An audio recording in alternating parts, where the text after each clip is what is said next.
कई बार ऐसा होता है कि हम जीवन में की गई गलतियों को सोच सोचकर ग्लानि महसूस करते रहते हैं और आगे बढ़ ही नहीं पाते, जबकि उसका कोई औचित्य ही नहीं होता, क्योंकि बीता हुआ कल हमारे वश में नहीं होता। उसे जाकर हम सुधार नहीं सकते। ये भगवान बुद्ध की कहानी हमें जीवन में आगे बढ़ने की सीख देती है। एक बार भ्रमण करते हुए भगवान बुद्ध एक गांव में पहुंचे। वहां उनका प्रवचन सुनने लोगों की भीड़ लग गई। लोग ध्यानमग्न होकर उनके प्रवचन सुन रहे थे। भगवान बुद्ध उन्हें सहनशीलता और क्षमाशीलता का उपदेश दे रहे थे। वे बोले, क्रोध अग्नि है, ऐसी अग्नि जो न केवल दूसरों को जलाएगी बल्कि स्वयं को भी जलाकर राख कर देगी। इसलिए क्रोध को त्याग कर क्षमाशील और सहनशील बनो। प्रवचन सुनने वालों में एक क्रोधी व्यक्ति भी बैठा था। भगवान बुद्ध के वचन सुनकर उसका क्रोध बढ़ने लगा। वह उठ खड़ा हुआ और कर्कश स्वर में बोला, इतना बड़ा पाखंडी भिक्षुक मैंने आज तक नहीं देखा। अपने स्वार्थ सिद्धि के लिए तुम गांव में भ्रामक बातें फैला रहे हो।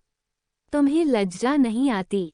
भगवान बुद्ध ने उसके कटु वचन सुने, किंतु कोई प्रतिक्रिया नहीं दी। वे उतने ही शांतचित्त दिखाई दे रहे थे जितने पहले थे। ये देख क्रोधी व्यक्ति का क्रोध और बढ़ गया और वह भगवान बुद्ध के मुख पर थूककर चला गया। भगवान बुद्ध तब भी शांत रहे। उन्होंने प्रवचन समाप्त किया और शिष्यों सहित दूसरे गांव की ओर चल पड़े। घर आने के बाद क्रोधी व्यक्ति बहुत देर तक भगवान बुद्ध के बारे में सोचता रहा। क्रोधवश वह जाने क्या क्या उन्हें कह आया था, किंतु उन्होंने उसके विरुद्ध अपने कंठ से एक शब्द भी नहीं निकाला। जब उसका क्रोध उतरने लगा और तब वह मन ही मन पछताने लगा, वह तत्काल उसी स्थान पर पहुंचा जहां भगवान बुद्ध प्रवचन दे रहे थे, मगर उसे उनके प्रस्थान की सूचना मिली।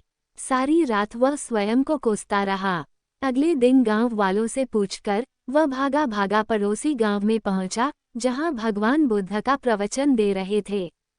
उसने भगवान बुद्ध के चरण पकड़ लिए और रोते हुए उनसे क्षमा याचना करने लगा। बुद्ध ने विस्मय से उसे देखते हुए पूछा, कौन हो तुम? क्यों मेरे पैरों में गिरकर क्षमा याचना कर रहे हो? उठ जाओ।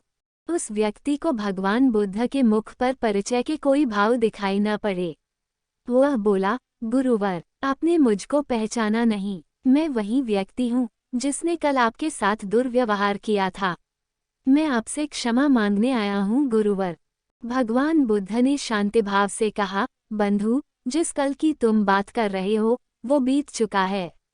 मैं उस कल की सारी घटनाएं और बातें छोड़कर आगे बढ़ चुका हूँ। अब मैं वर्तमान में हूँ। तुम क्यों उस कल में ठहरे हुए हो? तुमने कल जो किया उसका पश्चाताप तुम कर चुके हो। तुम्हारा हृदय शुद्ध हो चुका है।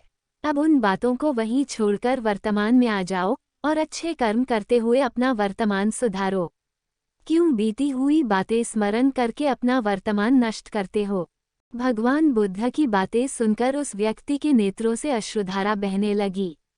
उनका नमन करते हुए वह बोला, गुरुवर, अब मैं क्रोध को त्याग कर प्रेम और करुणा के जीवन में समावेश करूंगा। अपने कर्मों से जीवन को बेहतर बनाऊंगा ताकि जीवन में किसी बात का पश्चाताप न रहे। कहानी से सीख। मित्रों, प्रायः जीवन में की गई त्रुटियों को हृदय में रखकर हम आजीवन उस ग्लानि रूपी बोझ को ढोते हैं और पछतावे की आग में जलते रहते हैं। जो त्रुटि हो गई उसे सुधारा नहीं जा सकता, इसलिए उसे पुनः न दोहराने के संकल्प के साथ हमें जीवन में आगे बढ़ जाना चाहिए। जो बीत चुका है उस पर हमारा कोई नियंत्रण नहीं, वर्तमान हमारे नियंत्रण में है।